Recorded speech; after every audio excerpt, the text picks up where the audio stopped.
3000.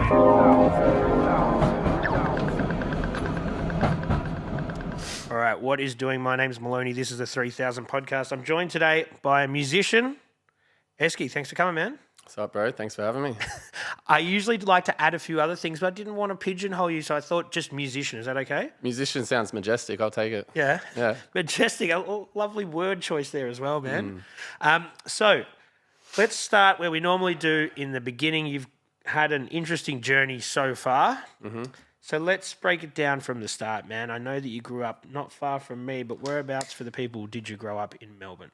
We'll call it Balaclava, St Kilda East. Corner of, not the corner, but close to the corner, Inkerman Street and Chapel Street, just across the road from the flats next to PCYC. Yeah, right there. A couple doors down from your mate that we've got. We've got a fair few mutual friends, I think, there. Yeah. I actually lived on that street for a bit myself, man. 104 on the corner of Bath Place. There. Ah, right. Yeah, good spot. So in that area, kids are hanging around. You know, there's trams, there's junkies, there's prostitutes. A lot of colour. There's a lot going on. Mm-hmm. Interesting spot for a kid to grow up. Yeah, for sure. The full spectrum as well. Like, there's very rich folk around that area as well, particularly now. But yeah, it was a colourful area for me to grow up, thinking about like Ackland Street and all the sculptures and the art and the trams. Definitely in the St Kilda culture was really, a beautiful place to grow up, I thought. Yeah, it was. Yeah, there's a lot happening in that area, and like you said, it has changed a bit now, but it still has a lot of the rich culture, and that I don't think it'll ever fully be gentrified, that area. Nah, people are holding on to it for sure. There's a tight grasp. There is. Yeah. So, are you being influenced by what you're seeing around you? Are you getting into that hip hop culture that's there? Like Haran's not far down the street. There's a lot of that hip hop culture there as well. You're being influenced by the area that brought you up. I guess artistically, I could say I was influenced by the area. Like, it's a very artistic area, and if you look at the Domain Interchange, that big tram spot, I remember when I was young, there was a really early graffiti project, and it called it the St Kilda Art Precinct, which really feels fitting to that area because it was super arty. So the influence would be very much an artistic kind of a thing, but the hip hop stuff really didn't come from the area. It came from my older brothers. Yep. That's where I kind of got that. Yeah. And so having older brothers, they're sort of wisening you up to what's cool, what's happening, and you just look up to them. Basically, or what they thought was cool. And, I thought that was cool because they thought that was cool. And I guess it kind of gets passed down the line. They've obviously been influenced by someone else, and maybe that was the area or the people of the area, or, we can look at like television or music or whatever it is. There's always an influence coming from somewhere. And definitely that's kind of where it started for me. Yeah. So you're seeing them sort of with graffiti sort of influences, and that pushes you down that track? Like, is there any sport? You doing anything else before you get into this kind of sort of artistic avenues, expression? Yeah, like I was always a little bit sporty, but never really loved it. I think more so I've been creative, and that's kind of been my jam. And it could have gone any direction really, but I think at that young age, I always looked up to my brothers and wanted to impress them. So what they were into, I tried to do and then outdo them in that. It started with graffiti, and then it might have been drug taking or drinking or fucking whatever it was. Really, even hip hop, they weren't trying to do hip hop, but they liked hip hop. So I was writing raps to impress them, also to impress my mum as well. Yeah. And did that impress her? It really did, yeah. She was always very proud of me. Yeah, really encouraged me. I remember my first rhymes were about like John Howard and George Bush and just like political shit. Stuff from the start. Yeah, but like really too young to really quite understand what I was saying, but just kind of like taking in mum's thoughts and then trying to turn them into raps and then present them back. And I just wanted to make her proud, basically. Wow. So I'm guessing you're growing up in a pretty supportive sort of household then. Yeah. I would say like we were quite lucky. We had a really beautiful home. We had a beautiful family. Supportive in the sense of like we had two parents that were dedicated to trying to create a good life for us. Yep. My main support, I would say, was my mum. Like dad was busy on the grind, trying to work, trying to stay afloat. You know what it's like. So he wasn't as much within touch, but with my mum, she was always really, really supportive and definitely instilled a real strong self-belief for me. Mm-hmm. Yeah. And so you're in the supportive house, you're looking up to your older brothers, they're doing graffiti, they're involved in somewhat of the hip-hop culture, and you just think, oh, this is for me, that's what they do, I've got to do the same thing? Pretty much, yeah. Yeah. And how does that journey begin for you? Like, you just start to write your name around? Like, It's funny, there was another family that lived in Elstonwick, the Scanlons, and we were the Holmeses. We are the Holmeses. And 4 kids in the Scanlon family, 4 kids in the Holmeses, and each one of those ages were the exact same. So my oldest brother Josh had a guy his age called Paddy, and then Peter was the same age as Ryan, and then I was the same age as Courtney, and then my sister was the same age as Clancy. And so their family were into graph. Our family were into graph, and me and Courtney, being the same age, kind of entered it together. We were mates at school. We had our older brothers that were into it, and so we kind of started out together. Yeah, there you go. That family actually sounds kind of familiar, I think. Yeah, they're pretty dope. So then you've got your little family friends that you can go and you can discover this whole new world with. I guess that makes it kind of fun as well. Yeah, exactly. Because you start out, you want someone to do it with you. You're kind of like trying to get grasps and straws from what you're hearing your brothers talk about.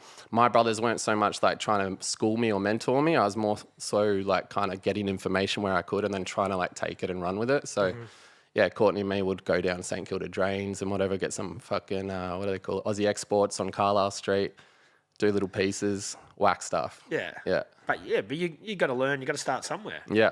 So, and that's so you're starting your hip hop journey. Are you interested in the other elements? Are you trying to break? Are you're obviously rapping, but you're doing graffitis or any DJing? Are you breaking as well? I always thought breakdancing was really cool and always tried to do that leg sweep kind of, what do they call it, the helicopter, I don't know. But never really like did courses or classes, and same with DJing. I never really touched a turntable or anything like that. No, you found your 2 elements and you're like, this is what I'm sticking with. Yeah. Graph and rap, and they kind of go hand in hand. Yeah. And the rap thing was more like something I was really kind of doing when I was young, and had some good opportunities, had a lot of my older brother's mates that were like, this is awesome, and I really felt like I had something good. But then growing older and trying to be more cool, it felt less cool to express myself or be artistic. I started surrounding myself with people that weren't doing it, so it kind of took a backseat for years, and then it came forward and then went back. It wasn't something I really dedicated to until like maybe 4 or 5 years ago. I was like, all right, I've got to do something with this. Yeah. But obviously your journey, you hadn't got to that stage yet. So, No. There's still a lot for somebody in their teens to learn about before you sit down and want to actually, produce an album or something of that sort of substance. Totally. You got to play the field. Yeah. Figure out what works. So hanging out in that area, doing your graffiti stuff, writing your little raps, but I guess you're going to get yourself in trouble. There's like, in that area, it doesn't take much to find trouble. You don't have to go very far. Yeah, I guess so. Like, it kind of just depends what you're doing and who you're hanging out with, what's your environment. And, graffiti culture goes hand in hand with some trouble. It will find you eventually if that's what you're doing. Yeah. Yeah. And then I guess the next step is drugs. Is that sort of how the natural progression goes with these, kids that are hanging out doing that? Is that like something that you thought it kind of went graffiti goes hand in hand with the rapping, but does the drugs have to go hand in hand with that as well? Do you know what I mean? I don't think it has to. And I think that it definitely tends to, and it did for me. But I would put it to a lack of positive role models within these cultures and within these scenes. So when I was younger, I was listening to like Eminem, Dr. Dre, Snoop Dogg, all that West Coast, and glorifying. Yeah, and 50 Cent as well, and they were glorifying a lot of bad traits that I took on board. At a young age where I didn't have the awareness to recognize what was right or wrong for me or what my true beliefs are. And yeah, kind of ran with that. So there is a negative influence through hip hop that is definitely there. And as I said, I think it doesn't have to be that way, but there isn't a large population of positive role modeling within the hip hop, at least at the forefront. Yeah, that like sort of late 90s, early 2000s, it was very misogynistic, very gun heavy, all that sort of stuff. That violent, misogynistic, glorifying drug dealing, crime. Yeah, glorifying crime. Yeah, glorifying crime and glorifying misogyny. The more chicks that you fuck, the cooler you are. Yep. Yeah. And being disrespectful to them in general. Absolutely. That whole thing. Yeah. And then it's a strange way that hip hop did go down that track because it started off as something that was supposed to be so positive and uplifting for a community, and then it became just like this fucking thing that is more so detrimental to community. Yeah, I would agree with that. Yeah. But there was, in that time, some sort of a bit of a breath of fresh air within hip hop music that, You know, you've got like sort of Talib Kweli, you know, Mos Def, those guys, Common, who are putting a bit more, even early Kanye putting a bit more of a positive spin on it, which was kind of cool. But I guess that stuff was a bit harder to find rather than what was the mainstream being jammed at everyone's throats. Totally. And yeah, that was stuff that I didn't find at that age. Yeah, it kind of started, as I said, with Eminem, Dr. Dre, like that kind of posse. And then because of the crews I was hanging out with, it went more towards like Immortal Technique, even fucking Necro and like all this really violent, like whack shit that I thought was super cool at the time. And I still look back and it's like their bangers and their lyricism and their bars are really dope and shit, but it's not the type of programming I want to put into my mind. No. And it's not pushing the right message to the kids, which sounds super tacky, but it's true. Yeah. So, although that being said, I did just mention Immortal Technique, and to this day I still respect and value a lot of what he says. Yeah. Necro is, you know, that's a different story. But and then I guess you might, even though now, and like you said, you didn't take on the music thing that heavily at that stage, but now you've realised what you don't like about that, so you can not do that in your own music, sort of thing. You know what I mean? Yeah. I guess for me, prior to the hip hop, as a young child, I always felt like I had a special gift and I needed to do something big for the world that was going to be positive, you know, and, you know, go through this phase in life where I'm like discovering myself, trying on these masks and these different characters and personalities and kind of breaking through the other side where I return to this authentic truth.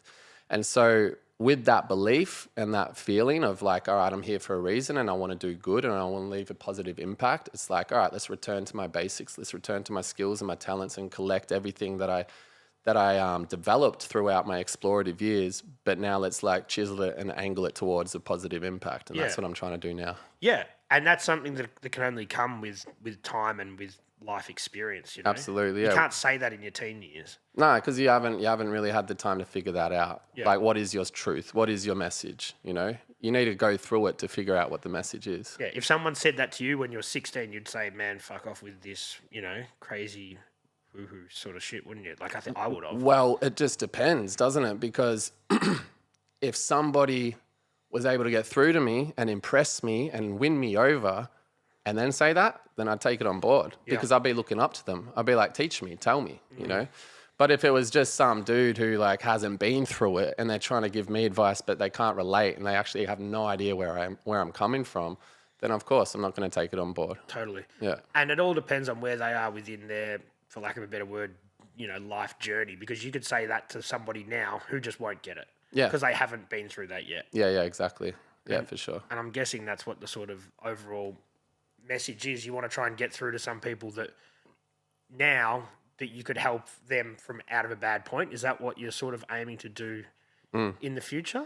Well, it's funny. I kind of get this image in my mind right now of like the game Snakes and Ladders. You know what I mean? You can like roll the dice and just go square by square to the top of the board, or every now and then you can land on a ladder and just shoot up. Yeah. And it's like with my music and with my mentoring and with my podcast and whatever, I want to try to act as a ladder. You know, here's what I did. Here's what I learned.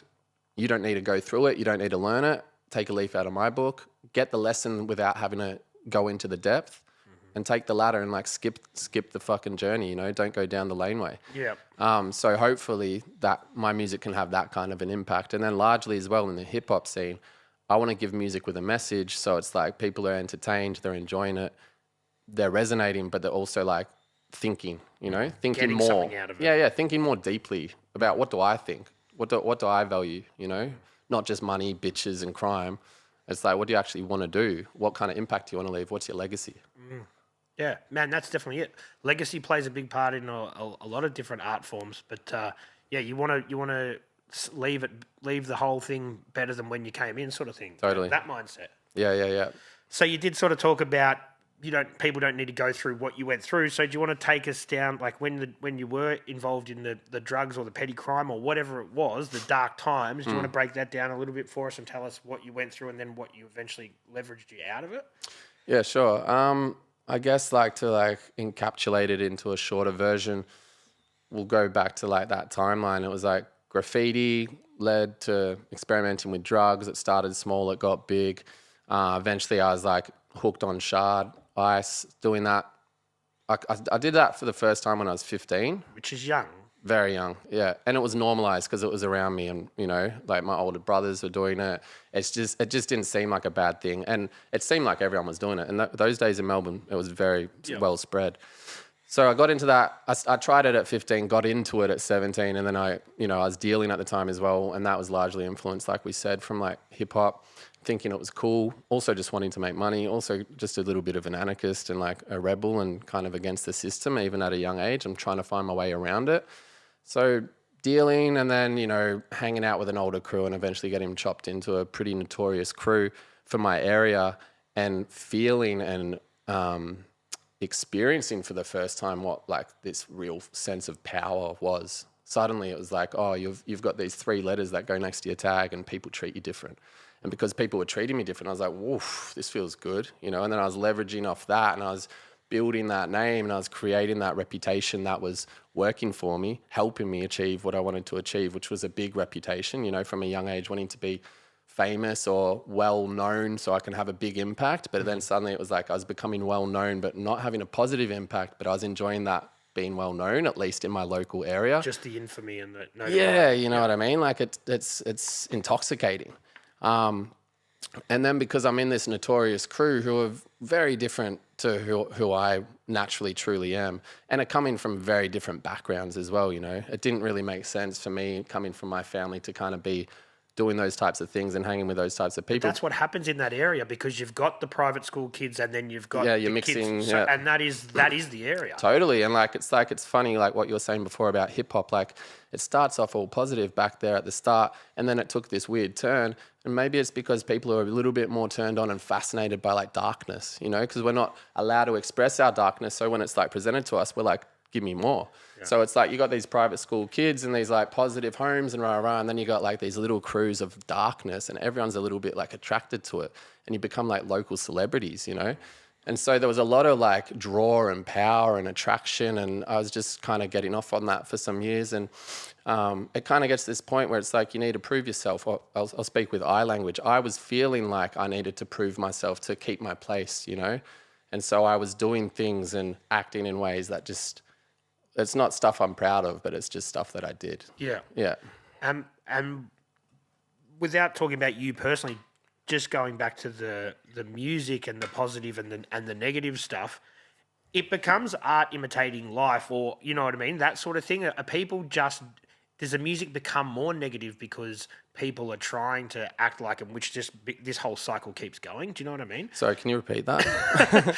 When you were just saying how hip hop started as a positive and then it went negative, and you're saying people wanted to shine a bit of a mirror on what's going on in their area and that sort of thing. Yeah, so I don't know whether people are acting more negative because they're seeing it in music, or whether that is just a reflection of what was actually happening within the streets. Yeah. Do you know what I mean? I get what you mean. And it's not really a question. It just made me think about that. It's a thought. That. Yeah, I'll bounce off that thought, and I agree with it. But the thing I see is like maybe that stuff is existing, and then maybe a few people are speaking about it and getting heard and like making a name for themselves, and everyone's listening and enjoying it. But then what that then does in turn is it popularizes it and it spreads it more across a bigger majority of people. So there's the original story that gets told, and then there's mimics and replicants of the story that aren't actually starting there, but they're just joining on. You know what I mean? So it kind of like it pumps steroids into it. Yeah, it almost becomes a bit of a self-fulfilling prophecy that people, it grows the fable, and then people want to jump on board that. Exactly. Yeah. Yeah. Sorry, man, I just got a bit distracted for a second. That's fine. That's fine. So let's go back. That's what it's about. Let's go back to you personally. So in that sort of stage, you are. Do you feel like you're not? You can see the roadmap, and you're seeing that you're becoming person that you're not wanting to be. Is that where you're sort of at? You're not happy with this persona that you've sort of became. Well, it's funny. It's kind of like at the time, it's like how much thinking was there really even going on for me? You know, like what was I really thinking, and was I thinking at all? You know, there's certain moments that I look back at that are like, fuck, like someone could have died in that situation. You know, one false move could have changed everything, you know, and I look back and I'm just deeply, deeply grateful that those little moments that could have been tiny, you know, a tiny fraction different could have changed everything, and how thankful I am that didn't happen, or it didn't go that way, like that I pushed the boundary, but I managed to just not push it that little bit too far, so I could return and come back to a okay life. I forgot what the question was, but yeah, what was that question? Did you feel like you could see the roadmap and see that you were that's becoming right. somebody that you weren't?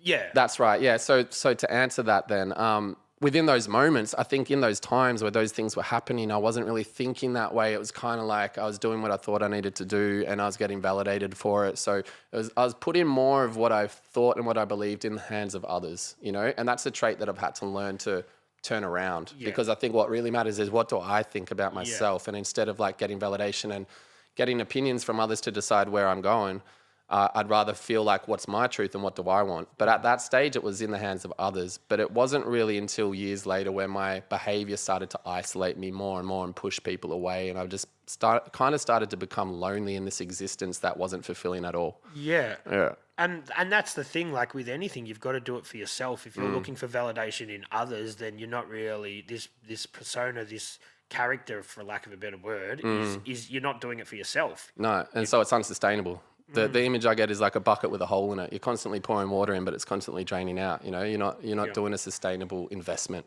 And at this stage, you're still peddling your bags and stuff. You're still consuming yourself. Yeah. And is that just to keep the? That's kind of where it got. Yeah. It got to a point where it was, let's say my use became more and more frequent, and everyone else kind of seemed to start be maturing and growing up and moving on and letting things go. And I was attached to this identity and this character and this way of being because it had been the thing that was giving me power and giving me validation and all of this shit. And then it just felt like I was progressing slower than everyone else and everyone grew out of it, you know? And then I was just alone in it. And not completely alone, there's still people around, but it just became a lonely existence because, you know, the people I'd started out with were gone, and then it's just like anyone who's around, you know, just company to keep in this like sad and dismal space. Eventually it's just like unfulfilling and uninspiring. And then I just started remembering like, oh, I used to believe so much more about myself. I've got all these creative talents and I'm not using any of my energy for that. So it just became more and more boring basically. And I was like, I need to fucking turn this shit around. Do you remember that sort of light bulb moment or that sort of line in the sand? Yeah, absolutely. So for let's just say for some years, maybe 2 years or so, I started to think, fuck, I need to stop smoking ice. And at that stage, I was still doing like other drugs as well. I was just partying a lot, but ice was always kind of involved. And every weekend when I'd do it, I'd get to this point where I'd be like, I hate this, I regret this, I don't want to do this, I'm not going to do this again, I'm done. And then, you know, burn out, crash for the week, and then come back on the next weekend thinking I'm not going to do it, and it would just come across my field some way and I'd give in and I'd do it. And that was the repeated cycle for ages. I just didn't have the power to say no. And it was just continued and continued. And then this one weekend I was at Revolver. I met this complete random brother duo. I was with my brother. We hung out all night. We ended up back at their apartment. We're all puffing. And it kind of reached that point, like I'd gone through that same arc that I've been repeating, where it was like, all right, whatever, this is fun. All right, now I'm trying to be creative and cunts are boring. And they go like, you know, I wasn't really enjoying their company. And then I'm like, fuck, well, why am I even doing this? Why am I even here? Now I'm regretting it again. Now I'm making myself these promises that I've made 1,000 times. And I was in that state when I got a phone call from my housemate, Christy, and she told me that Jordan Porter had passed away, Cinch. And he was never someone I was super, super close with, but we were from the same area. We were hanging out with the same crews. We appreciated and respected each other.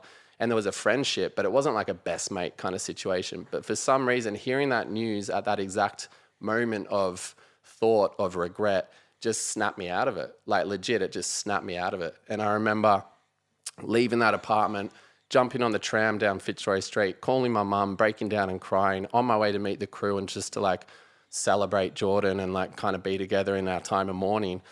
And I just remember being on that tram crying and just thinking like, all right, this is it. Like this life is gone. I still have an opportunity to live. I'm wasting my opportunity to live. I'm going to dedicate myself stopping to this death. And suddenly I was putting it outside of myself. It was bigger than me. And somehow that gave me the strength to, and the will to just continue with that determination. So from that point forward, done. And did you like? That's obviously a big wake up call for a lot of people. Yeah, and huge. that is and for the area in general, everybody starts to think, okay, well, look, nothing's guaranteed here. No.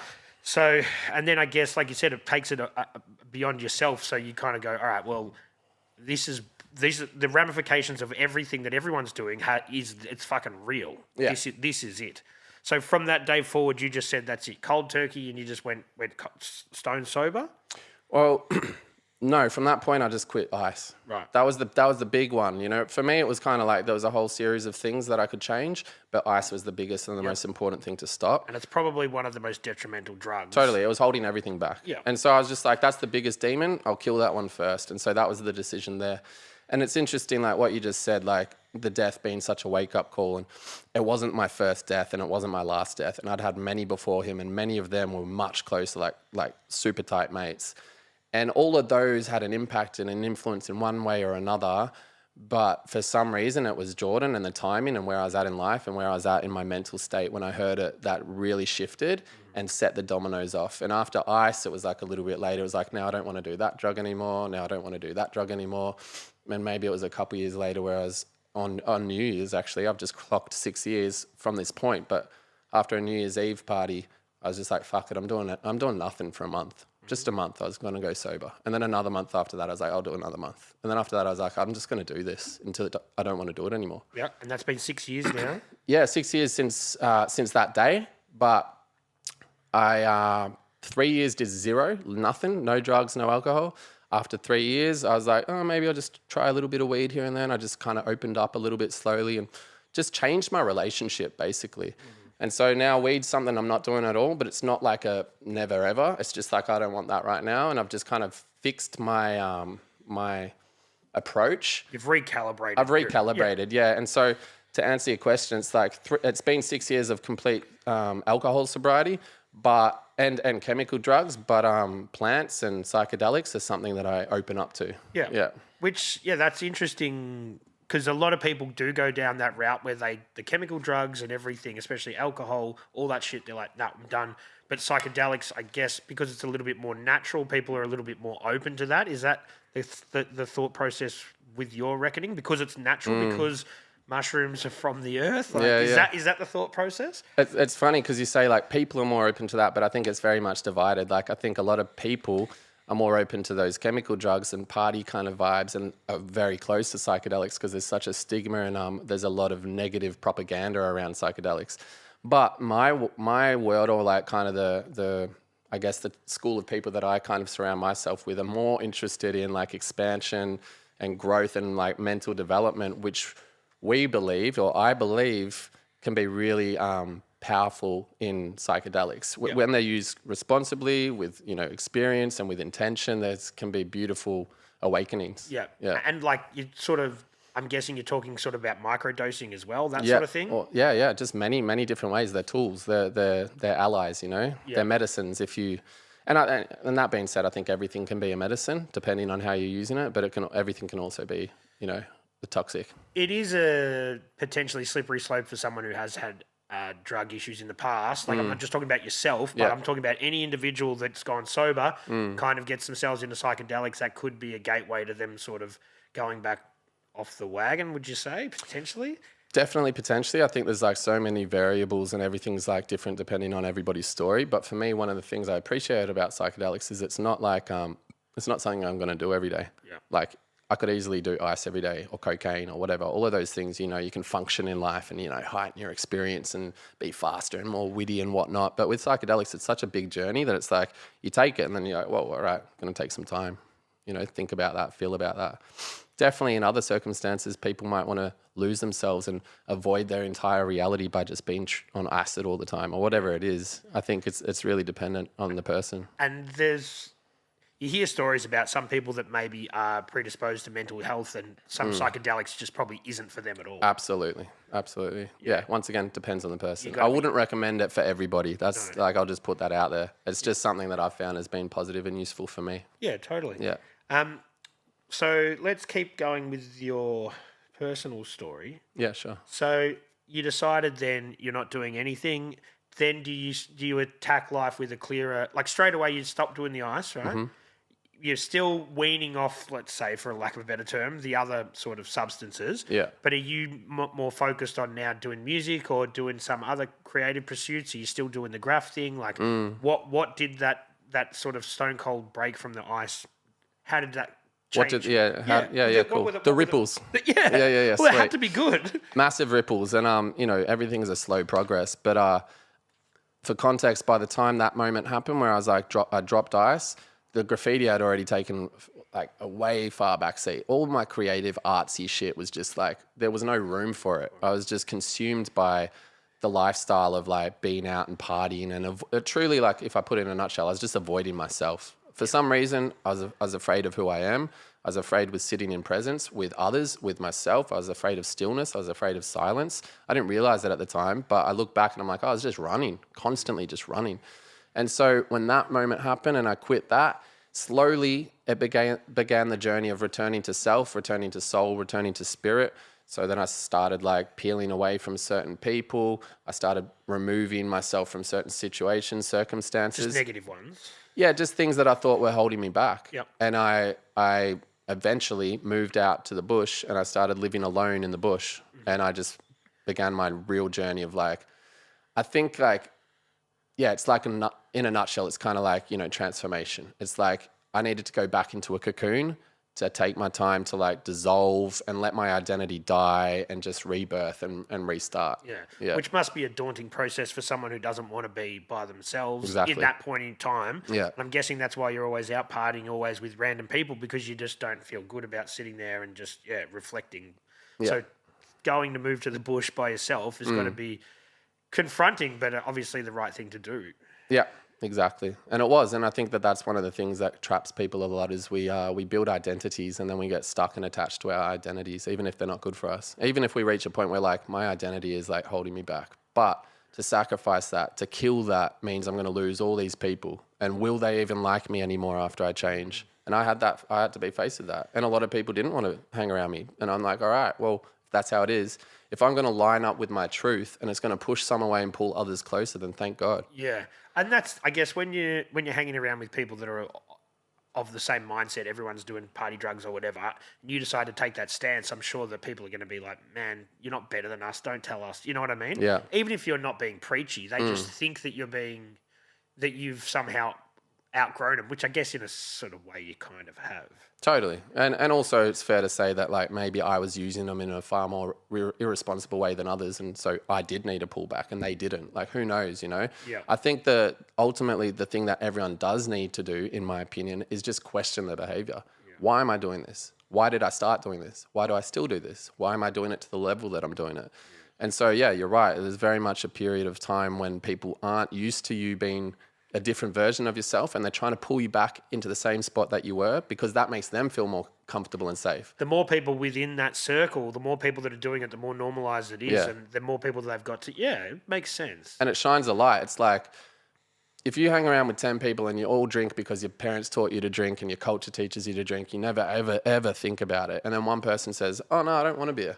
Everyone for the first time is going like, wait, why doesn't he want a beer? Oh, do I? Like, it's like this light turns on and everyone's like, fuck, turn the light off. You know what I mean? Yeah, exactly. Like, I don't want to think about that shit. Yeah. And look, I've had a lot of people on this podcast that have just gone off alcohol for whatever reason, all individual reasons. I think it's interesting now, though, that it's kind of acceptable to not drink now, which it probably wasn't 20 years ago. People would be like, oh, that dude doesn't drink. What's wrong with him? Yeah. But it's really interesting now with the Aussie culture. This zero alcohol beer is there. So it's like you can still kind of be part of the club, but not. And I think that's a kind of an odd fucking thing that we feel like we need. Like people can't just be happy like, I'm just going to drink water. Yeah. It's funny. I've never gotten into the zero beers, but my friend calls them unleadeds. I love that. But yeah, I think it's a funny thing as well because it's kind of like 1 foot in, 1 foot out. This is something that humans do. We do what we think we're supposed to do, but we a lot of the time only do it 80%. So then we're not actually getting the full reward. And that's kind of one of those situations. It's like, oh, I shouldn't drink alcohol. It's not good for my body, blah, blah, blah, blah, blah. But part of the reward of removing yourself from that as well is like being more independent and stoic and standing alone. Yeah. And you can stand alone amongst a group and drink a soda water or just a normal water while people are drinking beers. And that's going to challenge your independence a lot more than appearing like you're doing what everyone else is doing, because it's just a little bit of a band-aid, you know what I mean? Like you're half in, half out. And that's cool if that's what you want to do, if you enjoy the flavour and you want to, but at the same time, part of the thing about drinking beers is they're not good for your body anyway. There's heaps of sugar in them. There's like, they make you bloated, they put on weight, whatever it is. Drinking excessive amounts of anything like that is not good as well. So might as well just like do the full bar. Totally. I agree. I think people that drink, like I've got mates that drink like those bourbon and Coke type things. And I'm like, man, if you drink 15 of those in a night, like if you drank 15 cans of Coke, you'd feel like shit the next day. Totally. Anyway, it sort of leads me to an interesting... So you still, obviously, now, you still go to your festivals and that sort of thing. Yeah. As a sober individual, is there a lot more like-minded people there that are at these sort of doofs and stuff now? Like, are they... Definitely, yeah. And there was before I started it as well. Like, there was those older, you know, glowing-skinned, wide-eyed role models that I was like, wow, you know, like they're having just as much fun as I am and they're sober. And that's, you know, that's kind of sprinkling the role models that I'm talking about that we need. We need people out there to kind of shine a light on a different way. Yep. And for whatever reason it was, I felt attracted to that. And that kind of shows me, oh, it's possible, you know? We need people to give us permission slips sometimes. And so there was those people before I was doing it. Now I'm doing it. And there's been more people that have kind of like turned that way since I started as well. And I'm not saying I influenced that. It's just kind of a level of like people reaching in their mind. Cultural shift as well? Yeah, I definitely think there's a big cultural shift, like the shift in the world within wellness and like the popularity in yoga and whatever it is. There's just, and health and diet and, you know, body products and stuff. There's definitely a cultural shift globally around wellness. But is it kind of cool, like are people that aren't taking substances at these festivals chill with other people that are? Or is there a big sort of differential in the punters there? Like these guys are off there doing their hard drugs, and these guys are over here just going totally sober. It's mixed, but I definitely think there's a divide. But it's not like I don't know, lack of a better word, like an aggressive divide or whatever the word is. It's more just like energetically, when people are cooked, you kind of don't want to be around that, you know what I mean? It doesn't feel clean or comfortable, and I'm not saying it's unclean, it's just like you're doing your thing and it's just like you're in a total different frequency. Like it's hard to connect, you know? It's hard to like be on the same level and like have a conversation, and sometimes you can and sometimes it's really fun. Like I was at a festival on New Year's called Tanglewood and I had a really long chat with this like dude who seemed to be quite cooked and definitely quite pissed at the time, and it was entertaining, you know what I mean? Like we were challenging each other and like challenging our choices and stuff like that, and I enjoyed that. But predominantly I feel that you're gonna spend time with people that are resonating with your outlook and your output in life. And so for me, naturally, I'm kind of surrounded myself with people who are doing what I'm doing. Is there drug-free doofs at all? Do they exist? It's not something I've heard of where it's like, no, well, yeah, there kind of is, but they're kind of whack, to be honest. They're kind of whack. Like when there's like a stigma and rules and dogma and all that shit, like I'm not really that into it. Because people are on their own journey. You got to let them do their thing. Totally, you know what I mean? Like we all have a right to be there and we all have a right to do what we want to do and enjoy it however we want to enjoy it, you know? I'm not going to judge people, and I think that it's totally cool. And like, that being said, pretty much everyone I know drinks. So it's like I'm always hanging out with people while they're drinking, and I'm always hanging out with people while they're doing little bits and pieces, but more so like the further the gap, the less inclined I'll be to spend time with that person. Like, you know, people might have a little thing here and a little thing there, and it's like we're kind of close-ish, you know what I mean? Yeah, and as long as they're not pushing that on you, or exactly, and they're not and I'm not pushing I'm not preaching at them either. Yeah, it's just like live and let live. You know what I mean? Totally. Man. Yeah. There's nothing worse than someone that's preachy, whether it's one way or the other. Just let people do their own thing. It's not true wisdom. It's like if I need to convince you to believe what I believe, to validate what I believe being worthy of being believed, then I'm not fully like embodying my belief, am I? It's kind of like dependent, like what I said when I was younger. It's like, what's everyone else think? All right, that's what I think. So I need to change your mind to make me feel comfortable in my belief. It's like, I believe what I believe, you believe what you believe. If you want to chat about it, sweet. If not, whatever. And that's kind of exactly why I don't really take to religion, because I'm like, okay, if someone wants to believe in it, but they do a lot of the time come across so preachy. Yeah. And, you know, forcing your ideas on someone else is just, that's not a thing. I get that with religion as well. The thing that I don't like about religion the most, and maybe this isn't in all religions, is the dogma of like, our way is the way, every other way is wrong. and also the fear tactic of if you don't go our way, you're going to go to hell. It's like you're going to go to the scary place if you don't believe what we believe. And it's just kind of like, I think they're all just different paths to the same direction. Yeah, you know? and they are. I think a lot of religions are very similar, based on the same sort of thing. And the ideas are there to try and make you be a better person most of the time. Yeah. Also, there's a lot of control involved. Yeah. But they want to make people just not be shit cunts. Essentially, that is the idea. I think that's in the blurb on the back of the Bible.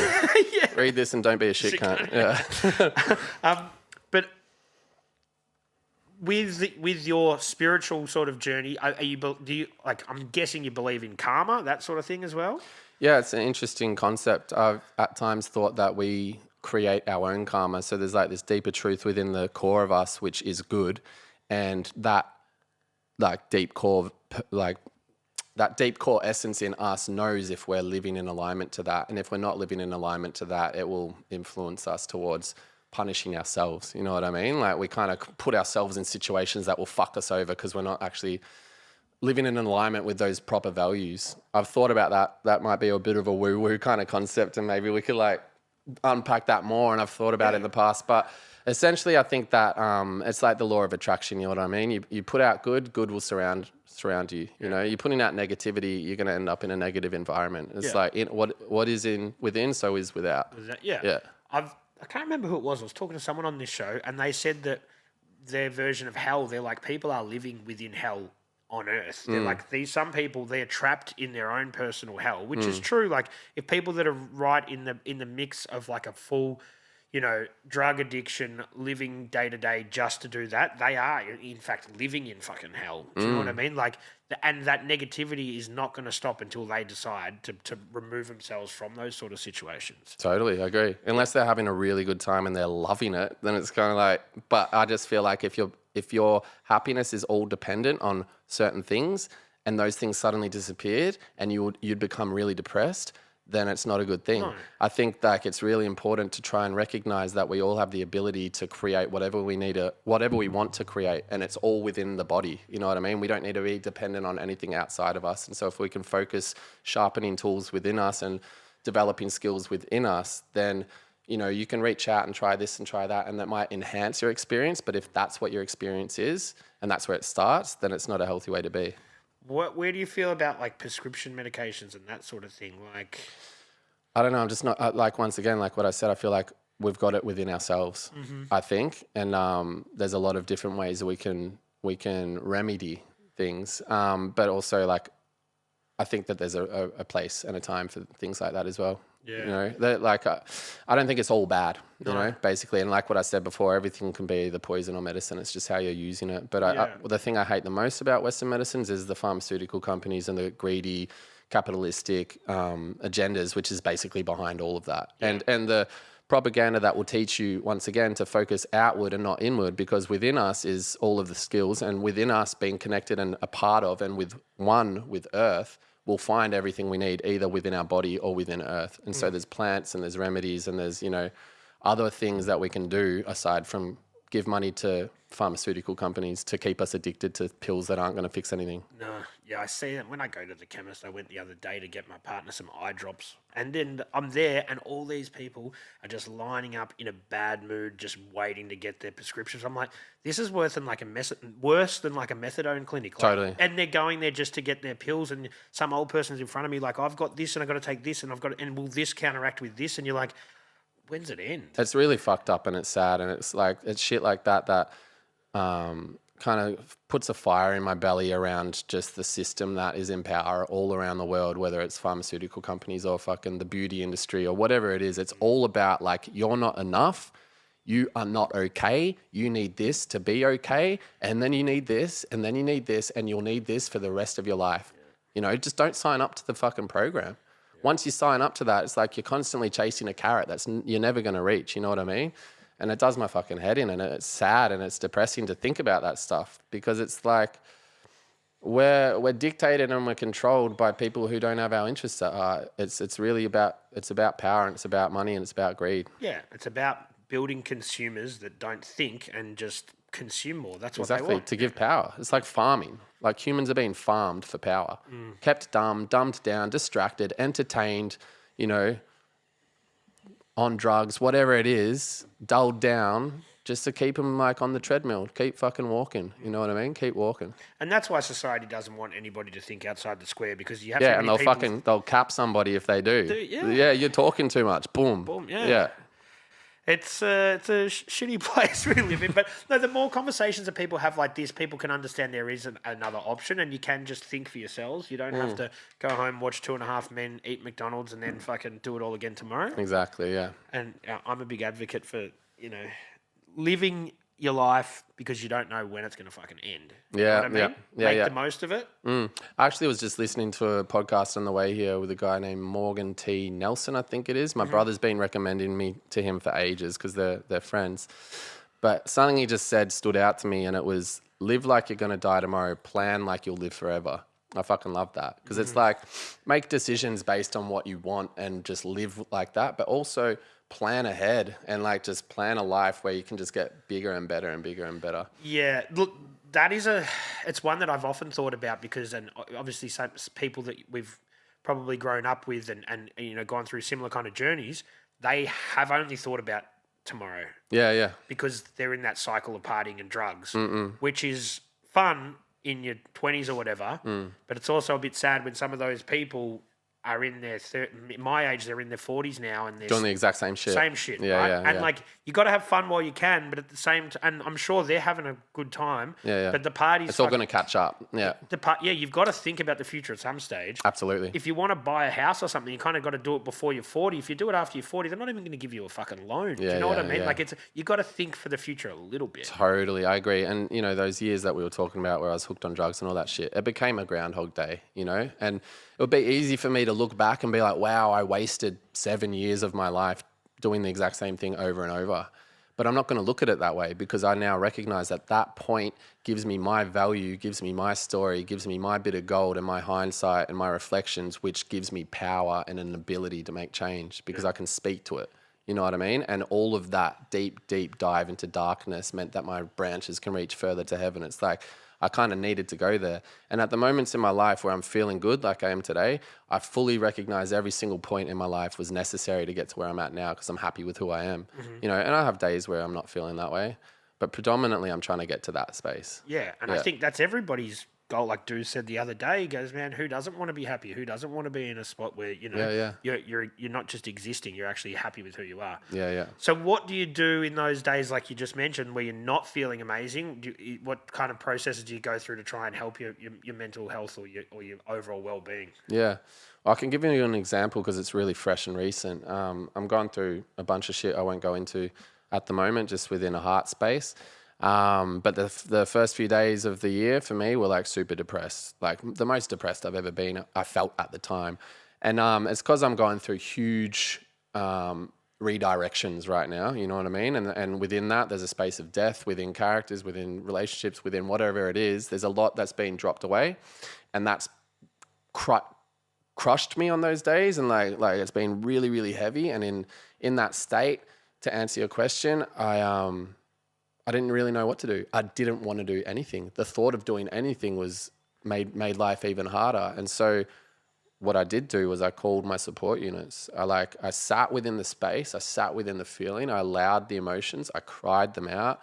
One thing that I really practice is if the emotion or whatever emotion it is on the inside is coming up to show its face, I'll drop everything to allow it. Because in all those earlier years, if I was like feeling like I was going to cry, I'd fucking push that away and I'd hide that and I'd suppress it. And that became a habit. And then it meant that I developed a inability to actually feel emotions. You know what I mean? So then pushed it so far down, it couldn't. Yeah. And then, so now it's kind of like, and for years since, I've been like pulling it out and practicing it. So if it ever starts to show up, I recognize it as a gift and a priority, and I allow it to come. So yeah, answer your questions. When you're in that dark space, for me, I'll allow the emotions. I'm not going to suppress them. I'll coach them to come out. I'll sit in them to allow it. I'll give it space to breathe and make it a priority to feel every single bit of feeling that I need to feel while I'm in that state. And then also I'll call people or I'll reach out to people who I respect, who I know love me, and who I know will show up to support me within that space. And so during those few days where I was feeling very, very sad, I made 4 phone calls 2 of them were just like support and love and made me feel like loved and okay, but I still didn't come out of it. The third one was with a really good friend who just said the right things and got through to me in the right way and reminded me of why I was going through what I was going through and that I chose to go through those things, and that in reflection, it's exactly what I needed and what I wanted, and it was aiming towards a positive outcome, even though it was being hard in that moment. So she just reminded me of the light that I was aiming towards that I forgot about. And then the fourth call was a psychotherapist, very, very lovely woman who I love a lot, who's been with me through a lot of my journey. So yeah, therapy is just another beautiful thing to have. She just frames it all up and just reminds me and just like brings out and just makes it relevant. And yeah, after that, I just kind of lifted. And then the final thing that I did to get out of that space is I woke up after those few days, those phone calls.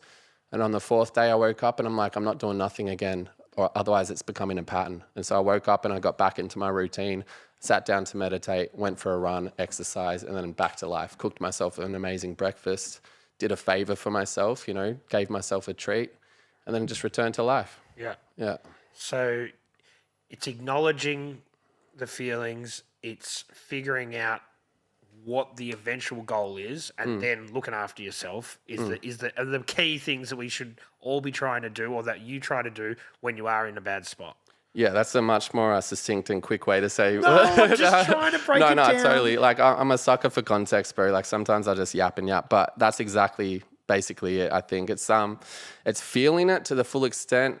It's reaching out to the support units, and it's doing what you need to do that keeps you feeling good. Like my routine of meditation, run, exercise has been something I've been doing really well for the last, maybe I'd say 5 months, every single day pretty much, which is the best routine I've been in. I've tried to get that morning routine for years and get it consistent, but with travel and all sorts of stuff, it makes it difficult. But right now I'm in the one place and I've got the routine solidly, and the routine's there because it's an ally. It's a tool for me to feel powerful, for me to feel good. Yeah. And so when I'm feeling shit and I don't want to do anything, I can do that. I can sit around and do nothing, but I'm just going to keep myself feeling shit. Yeah. So it's kind of like you need to just like slap yourself a little bit and be like, no one's coming to save me. No one's coming to fucking rub my back and make me feel better. It's on me, and it's always on me. So it's self-responsibility, and it's just get up and do it. Yeah. You know what I mean? Like I know what I need to do to feel better, and it might not make me feel better straight away, but if I do that every single day, it's going to help me. It's going to help me. It's going to help me. And you just kind of need to just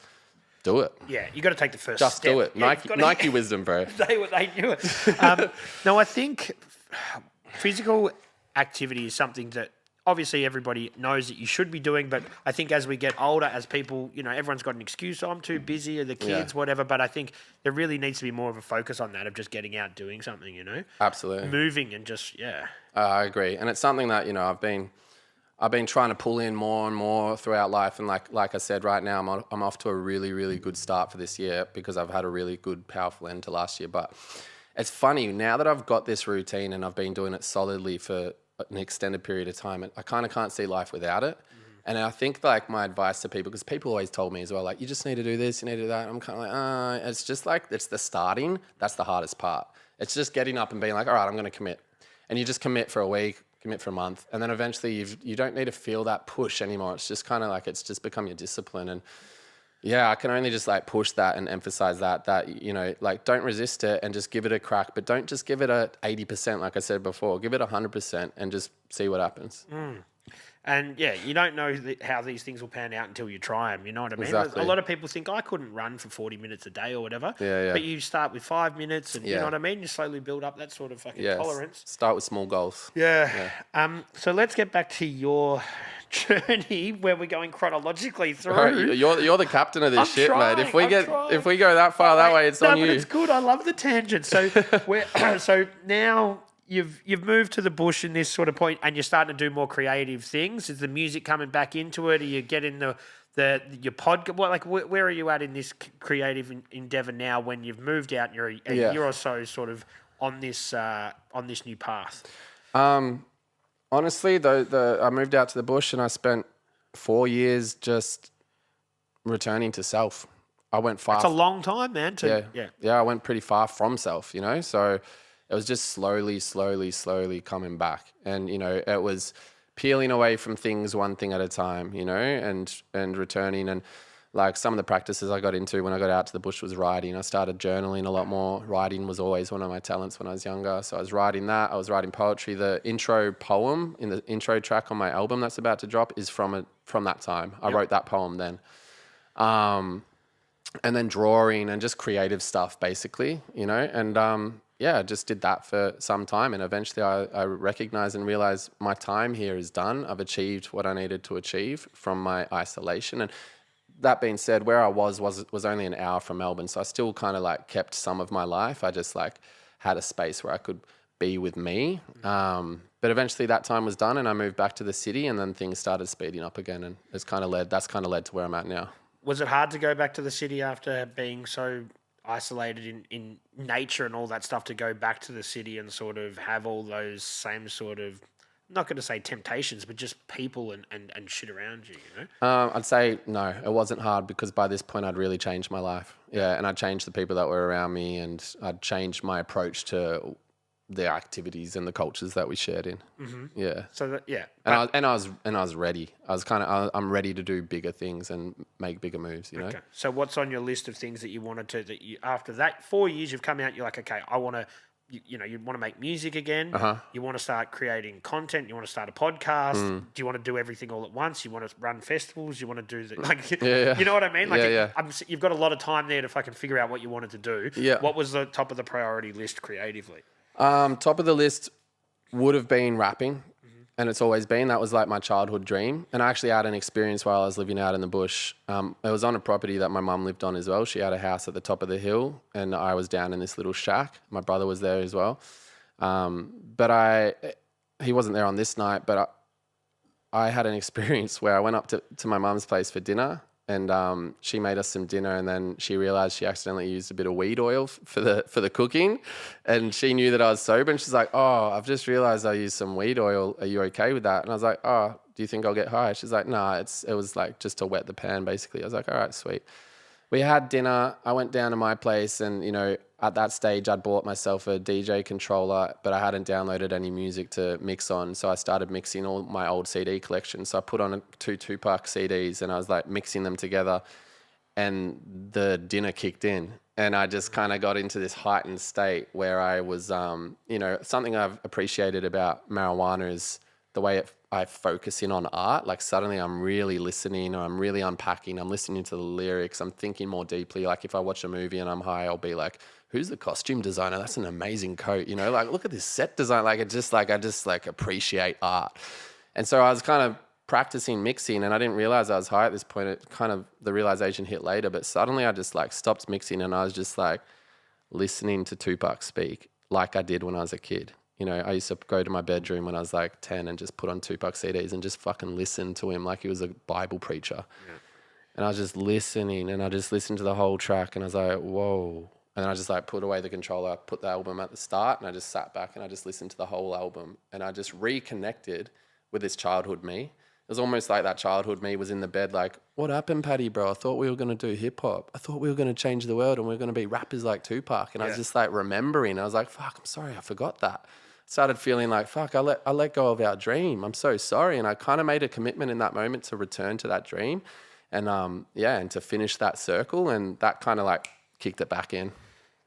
The irony behind that is that the soberness was there, and then the drugs is the one thing that brings you full circle. Poison or medicine, right? Poison or medicine. That was a medicinal moment for me. Have you told your mum that sort of story, and she knows that might have been by design or not or whatever? Yeah. I did tell her. She's passed away now, but I did tell her she was aware of that story. Yeah, wow. we laughed about it. That's pretty cool. Yeah, it was very, very special. Yeah. And I do, like the words you just said, grand design, it really felt that way, you know what I mean? Like sometimes things just happen and you're like, whoa, I needed to reorient myself. Yeah. Yeah, man. Oh, that's pretty full on. So then you figured out, let's drive straight in to the hip hop stuff. Just keep writing. Mm-hmm. And I guess you got to source out some beats. You got to put together, you know, like that's the next step, because you're not making your own beats or anything at this stage. No, I wasn't. I'd actually performed the track that I just put out, Greenbag Boogie. I performed that on stage at a festival called Confest with a live band. It was a very comical, kind of entertaining performance. And a lot of people were just like, man, that's sick. Where can I hear it? La, la, la. And I was like, fuck, I really need to like find a producer and record this. But I was so tapped out of the scene. I wasn't really sure who was doing what. But a musician who was there at that performance was like, hey, I can make you a beat. Like, let's do it. But he was like a real musician, like, you know, majestic, like you said earlier. He was just played everything. He was living with a crew that I knew in the Dandenongs. So I went out and I started like building beats with him by like me like voicing what I wanted and him creating it on any instrument and then piecing it together with Ableton. Was he used to making hip hop, or he was making like more? Yeah, he's funky kind of shit. But he could play every instrument. Yeah. He's just musical. So we started kind of building something. I was just like ready. And then by this point, I was then living in Northcote. Corona started happening. I lived down the road from Kodiak Kid. Yeah. So here's someone from the area of when I grew up as well. So we've known each other for ages. Corona happened. I was like, oh fuck, I want to write a track about Corona and like catch the tailwind of this, you know, this hype right now. So I wrote a track about Corona. I went to Corey's illegally and you know, made beats in his little backyard studio.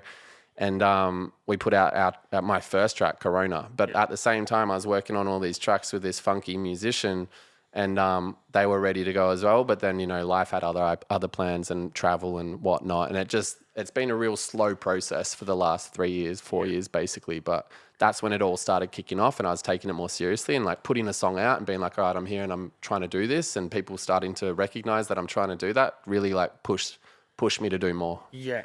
And so those tracks that you've just put out here and there, like sprinkle here, but the full album was always what you really wanted to do? Absolutely, man. Growing up, like, as I said, Tupac and Eminem were my biggest role models in that kind of scene.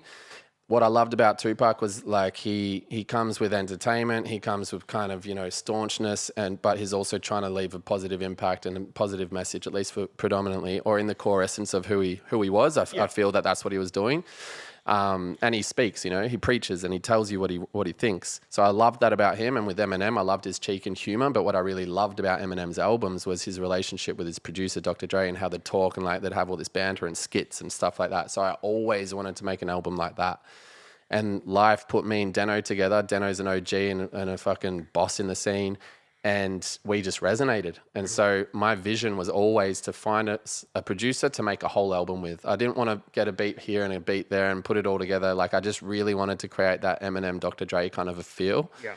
And I found it and I've done it. Like a dynamic duo. Yeah, dynamic duo and entertaining, a collaboration, you know, a joint venture, a project, or like a space where we can both express ourselves and interact, and you know, you can see the chemistry and the relationship and the humor and all of that shit. Yeah, you've got the little interludes and stuff in there. That where you can bounce off each other. Yeah, absolutely, it's cool, man. Yeah, thanks. And tell us about the title of the album, because that is kind of a cool sort of. It's got a bit of meaning behind it. Yeah, absolutely. The album's called the Saturn Return LP. The reason it's called that is because all the songs were written within this period of my life, which is an astrological concept, which those people would call your Saturn return period. And what that is when everybody's born, the stars are in a certain alignment. You know, it's kind of like your unique cosmic thumbprint. But Saturn is in a certain spot, and every 29 years or so, it returns to that spot. And that's when it's, you know, your Saturn return. So at age 29, 30, around that era, there's this period of time where you're having your Saturn return experience. And what the belief is that you go through a transformation. And I can definitely say in those years, I experienced some real big shifts and transformation. Maybe it's because I created it to go along with the concept. Maybe the concept's real and it really impacted my growth and my development and my course. Who knows? But I love the concept. I think it's really, it's cool. Were you privy to that before you started making did you know that the 29 there was going to be this shift, or did you become aware of it after you started writing the album? For a couple of years, I think leading towards that period of time, I started to hear about it and I always found it interesting. While I was writing the songs, I always thought like, oh, that will be a cool name for an album, but I wasn't really sure where I was going with my music or where I was going in life at all. Anyway, I was just kind of like going with the flow, but it just became more and more clear that that's what I wanted to do. And then prior to putting out the album, I decided I wanted to release, because I had all these songs I wrote when I was younger, but they didn't really resonate with where I was at. So it didn't make sense to keep them in the same kind of bucket with these new songs that I'd put in the album. So I was like, but I don't want to throw them away either. So I thought I'd put out an EP to tell the backstory and give the context to where I've come from. And then the EP can thread into the album, into the LP. And I called the EP the Saturn EP because a sequel is the return. So the Saturn Return comes next. There you go, man. Yeah. You've had plenty of time to work all this Yeah, out. yeah. I love the little intricacies and the daisy chains and the secret little things. Yeah. Yeah. You picked an interesting song to the song title. The title song from the album. Let me get this right. Well, you may change it though. I might change it. We'll see. Yeah, we'll see. But that one I found was probably not like a banger like most people would expect for the title track to be of an album. Do you want to break that down? Yeah, it's funny. I hadn't really thought about that when I sent you the album to listen to. I just called that track the Saturn Return because I recognize that although this album is called the Saturn Return, and that's a beautiful concept, and it's written during a time of transformation within my life. There wasn't really much of an emphasis or a connection to the concept within the songs, and so I recognized that, and I thought that maybe it would be nice to put something in there. And I didn't want to spend heaps of time trying to write a new track. The album was pretty much done before I came to this realization, and I'm very much ready to put it out. Mm-hmm. I've been holding on it. I've been sitting on it for a while, but I did think like it's nice to kind of throw a little bit of a surprise in there and put a little spoken word piece. So I literally sat down the other day and I wrote that, and the same day I recorded it. And it's not a banger. It's not a big track. It's not really even a track. It's just a little spoken word piece to like sprinkle in there. Yeah. Yeah. And it's cool, man. And that I think is a great point of difference because most people anticipate that it's going to be something of what like a single would be. So the way that you've done it in much more of an artistic approach is pretty cool. Yeah, yeah. And all the words, that whole spoken word piece is basically like in a cryptic kind of a way talking about the Saturn Return. Mm-hmm. Yeah. Yeah, awesome. Do you want to tell us about some of your other, like, you obviously mentioned Greenbag Boogie as well. Mm-hmm. And what about, there's another, we'll say as almost a single, is Omelets. Yeah. Tell us about the thought process behind that and, the little videos and stuff that go along with that piece. Yeah, cool. Omelets was written during that Corona period as well, while I was living in Northcote. Very much largely written while I was walking along the Merry Creek, just thinking about life and being at home and not having much to do, looking on Instagram, seeing a lot of rappers fucking flashing cash and, putting on a facade. I just thought it would be funny to kind of take a stab at that kind of idea and write a track about rappers who talk about having money but they don't have any money, just kind of. I think happens a bit. Yeah, totally. But not many people talk about it. It's kind of like, let's just play along with the donkey show, you know what I mean? Like it's like smoke and mirrors and like it's like make believe, let's play fun. And I'm not taking the piss and I'm not like taking a shot at every rapper, and it's cool if you want to do that as well. Like if that's your thing, but I guess like my emphasis and my message is trying to encourage people to be real and just to be themselves and to show up as their truth, and that's basically the message in that song. Yeah. Yeah. And you just did it with a bit of tongue in cheek as well. Yeah, a little bit of humor, kind of like slap you and tell you a joke as well, I don't want people to hate me, you know what I mean? It's just kind of like, hey man, it's like, it's all good, but. Were you happy with how it was received? Yeah, like it's got a lot of plays. I got a lot of love, private messages here and there. People were saying they liked it. I didn't get a lot of love from the hip hop scene, more so the people that listen to hip hop were like, fuck yeah, bro, you're talking truth. Yeah. And that's all that really matters to me. Like I'm not doing shit to be accepted or to make friends. I'm doing shit because it feels true and it feels real to me. And the video that went with it as well was a lot of fun as well, just to kind of play on the Omelets theme and do it in a one take. Yeah. Well, that's it. You want to make stuff for yourself, but at the same time, you also want people to consume it because that is the overall goal, I'm guessing. You want to do it for yourself, but you also want other people to enjoy it and understand and see your fucking art. Totally. And I think like the underlying truth in that is if I like it, then others will like it as well. And it might not be the majority of people that want to listen to it, but people who listen to it will resonate with it, and that's my market, I want to find people that resonate, and I want people to like what I'm doing. Otherwise, I'd be downloading beats that of this era and writing shit with auto-tune and trying to fucking, I'd be rapping about having money, basically. Yeah. I'd be talking shit and saying I'm making heaps of cash when I'm not, if I'm trying to be heard, but I'm not trying to be heard. I do want to be heard, but more so I want to fucking present something that's real. Yeah. Yeah. Yeah, you want to make it for you, man. Yeah. Do you want to tell us about your podcast as well? Yeah, the Paddy Wagon podcast. That podcast came out of my time. So yeah, just after the second lockdown in 2020 in with COVID, when I was living in Melbourne, I'd spent some time buying a van, converting it into a home, and then I just hit the road, and I spent the rest of 2021 while lockdowns were on and off just driving around Australia. And I had a bunch of microphone gears that I was trying to make music with while I was traveling, and I just by happenstance happened to meet this dude. We had a conversation, we recorded it, and I was like, oh, maybe I could do a podcast. And then from that point forward, it was just like the realization hit me that when you're traveling, you meet incredibly inspiring and interesting people. And if I just collect some conversations along the way, it's a beautiful kind of narrative story. Yeah, for sure. So I've just been doing that for the last few years, collecting interviews all around Australia and then all around the world. Yeah. So you're meeting these people at sort of campsites, at creative things, at festivals, wherever? All sorts of random spots, yeah. Yeah. Yeah. And so you've only put a couple out, but you've stacked a few episodes. Yeah, I got about 25 episodes ready to go. I wanted to be putting them out more, but I've also just been traveling and been busy and not really having the space to do so.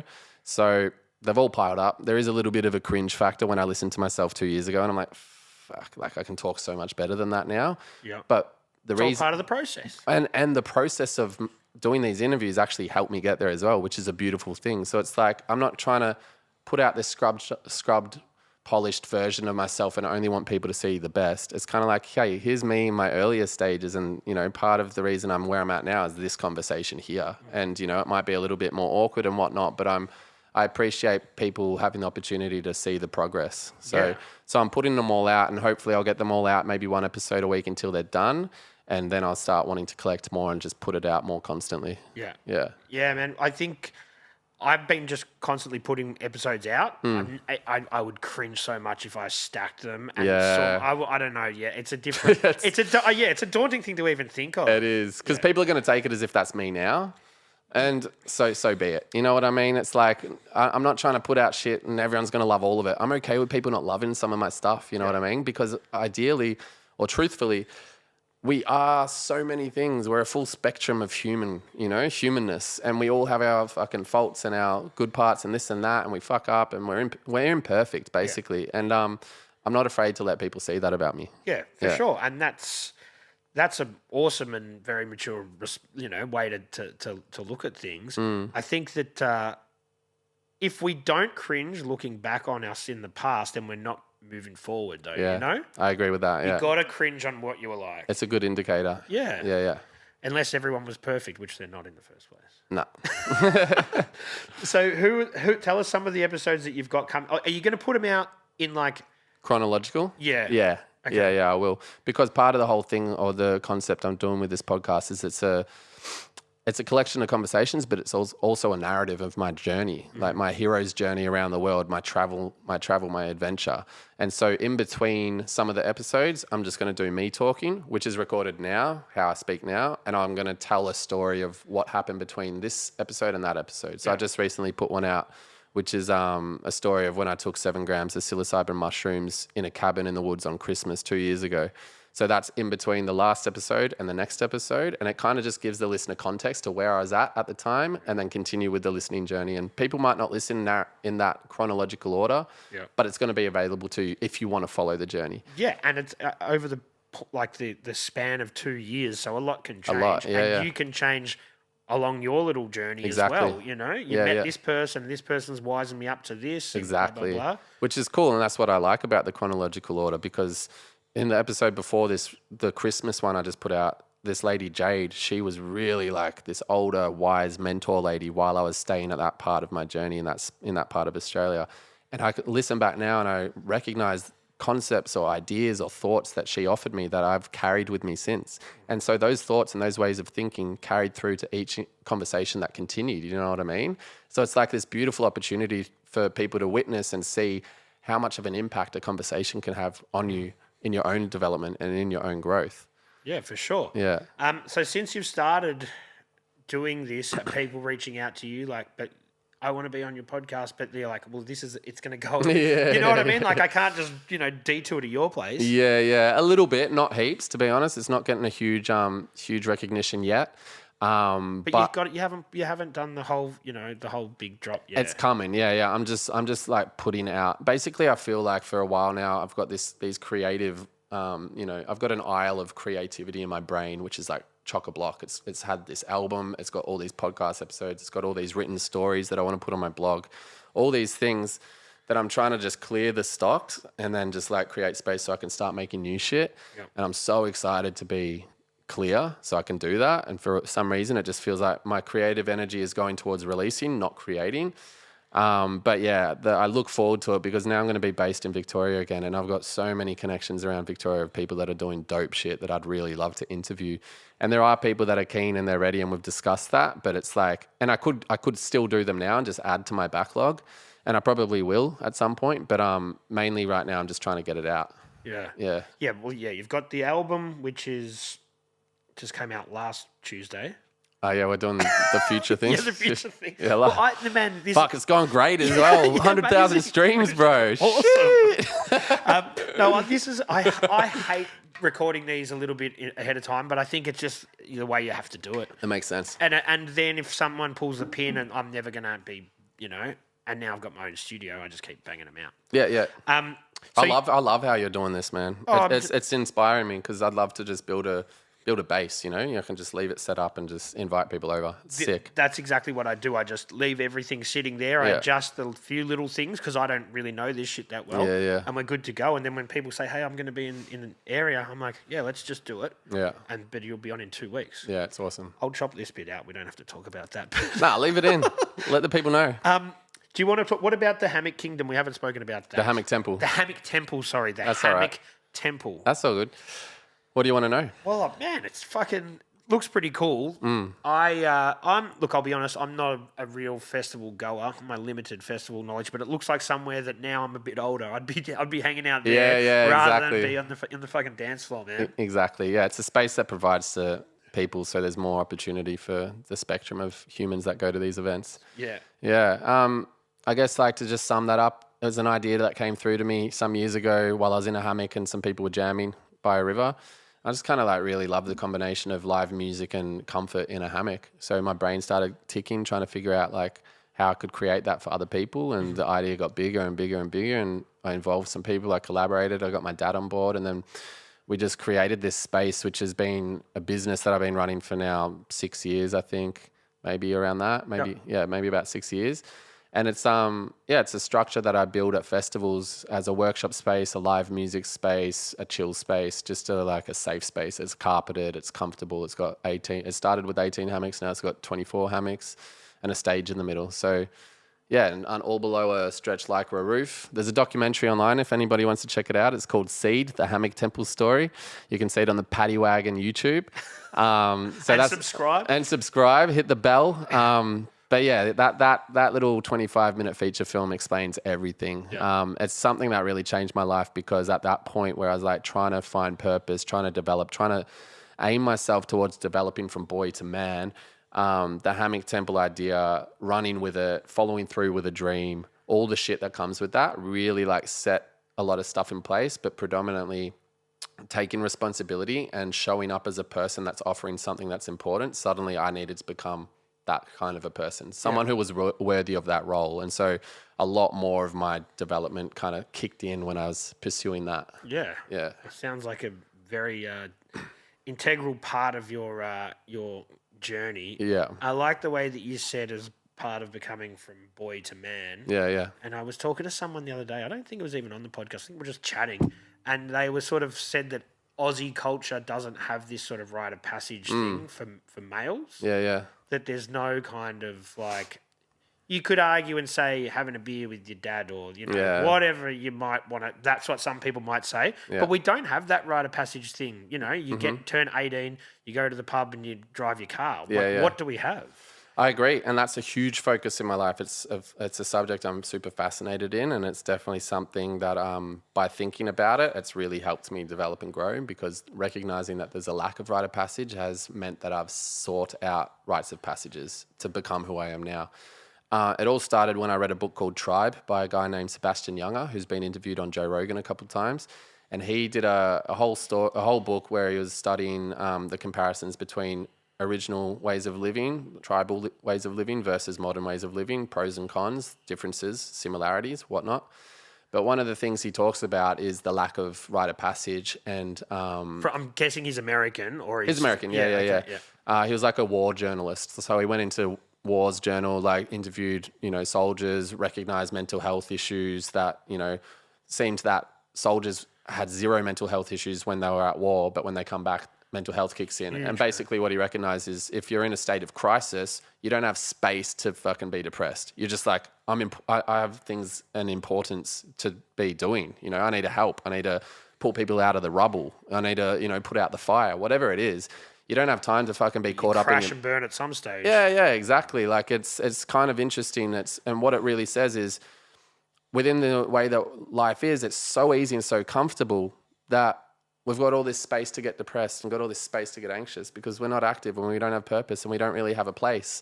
It's like if someone's hurt, you call the ambulance. If someone's in trouble, you call the cops. It's never you who does anything. You know what I mean? So that's where first world problems right? Yeah, exactly. And then it's kind of like in a world, this is a really interesting phenomenon. You walk through the city, which has 1 million people around you and you feel completely alone. In a tribal or an older culture, you're in community, everyone knows who you are. Yeah. Everyone knows your name. Everyone knows where you're at. And so you don't feel alone. Less people, less alone. More people, more alone. All of these really weird ways of thinking. So that book really opened my eyes. But the biggest thing that I got from that was the lack of rite of passage for males. And he attributed a lot of our sickness or a lot of the mental health in men around the world being that. Because as you said, in Western or modern society, the rite of passage moment is when you're 21 or when you're 18 and you get your license and you get to drink and all this shit, or you have your 21st where everyone gets fucked up and then you're a man. And it's like, nah, like that's so many men go forward from that point and they're just confused. And out of that confusion, it's like, am I a man? I'm not sure. Nothing big happened. I don't feel different. So then it's like, well, I'm told I'm a man, so I need to prove I'm a man. So I'm going to fuck heaps of girls. I'm going to drive my car really fast. I'm going to bash that guy at the pub. Like, and you get drunker than everyone else. Yeah. All of this dumb shit, at the expense of others, poor girls, poor bloke at the pub, poor fucking family that has to deal with that. All of this dumb shit where it's just like if there was positive male role models, if there was positive elders, if there was experienced, initiated elders that see you at this stage in your life where you're like, you're ready to become a man, come with us, you're taken away, you go through these experiences, which are often like life-threatening, scary, hard, challenging experiences. You're told wisdom, you're forced to kind of go through this thing and like show up for yourself. And by doing so, you recognize your power and you evolve. Like it's cosmic, it's magic, it's magic. And from that point forward, it might be a marking or a scarification or a tattoo or whatever. That symbolizes you are now a man. Yep. And then the next important thing in this process is you return to your community and your community receive you as a man. You sit in a different spot. You drink from a different cup, whatever it is. It's like they don't go, how was your 21st blow up, you dickhead. Yeah. They're going, hey, they treat you with that newfound respect that you deserve because you've earned it. Yeah. But within this culture, this modern world, it's like no one's earning that title. No. And then the world is run by uninitiated boys in suits, They haven't kind of reached that point. Yeah. So you think that we really need to start to be proactive about changing this society, the way that we think about it. We need to be like, okay, our sons need to go through some sort of process, what I mean? But at the same time, it can't be too barbaric. No, well, because it's too, in now you couldn't get away with doing any, Exactly. Well, sadly, I think that we've forgotten a lot of, we just don't treat or view old ways with as much respect as they deserve. And we can look at native cultures and stuff. It's like there's so much wisdom there, so much wisdom there, but it's not viewed that way, And it's very like arrogant way of modern Western white ways of thinking is just like we know better, this, that, whatever. But then you look at the way that people are existing and you compare that, it's like, well, do we? Do we know better? So I think to answer your question, I think that we do need to reorient ourselves and look backwards, just try. It doesn't mean we have to bring it all forwards. It doesn't mean we have to like scarification and whatever. I personally think that shit's dope. I'd love to go through a scarification ceremony at some point in my life. But it doesn't mean we have to do that stuff, you know what I mean? Like, it just means we can look at it, we can appreciate it, we can learn about it, and we can find ways to kind of make modern versions of it, you know? And I think that will be really helpful. And there are people that are doing that. There's a group called Rites of Passage Society, who's run by a man named, I think his name's Arna Rubinstein. He's a very, very cool guy, based around rites of passage, modern rites of passage kind of things, and family, father and son retreats where, you know, they're taken through these experiences. And that can be so many different things, you know, being blindfolded and walking into darkness, you know, and putting trust in the experience. And it's magical, random stuff, but there's so much knowledge backwards that we can benefit from today, I feel. Yeah. Yeah, man. I think it all needs to start. We need to start somewhere, and those sort of programs sound like that's a good start, you know, because this generation of guys can start to make a change. Maybe it's too late for the older ones, but then they can start to. That's how it works, eh? Yeah, you've got to start. Yeah, you've got to start somewhere. Absolutely. It's the tribes thing is really interesting because we don't have said tribes, but we still find a way to do it. You know what I mean? Like you say, you're from Balaclava, then the other guys are from Paran. Even with like a graffiti context, you put in, you join this tribe. Yeah. So it's football teams, footy teams is a huge tribe. Like we figure out a way. Even like the brands that you wear, or fucking the you know, bands that you like or music or whatever, that is a form of tribe. Absolutely. So it is there. We just have not figured out a way to, like, it is evolved and we haven't figured out a way to make it useful, I don't think. I totally agree with you. And it's funny that you bring that up as well, because that triggers another thought of this book called Tribe, where basically the underlying message within it, or what he realized after doing this big study, is the biggest craving in humans is belonging and connection, right?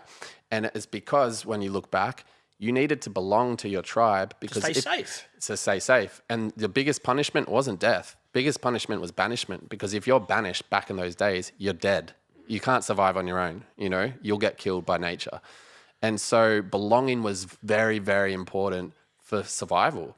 And so I think that you look at the psychology and the intentions behind people's actions, it's so often to get belonging. Why did you put that filter on your fucking story? I want people to like me. You know, it's always belonging. It's like, why are you wearing Adidas? I want people to like me. I want to feel like I belong to the Adidas gang.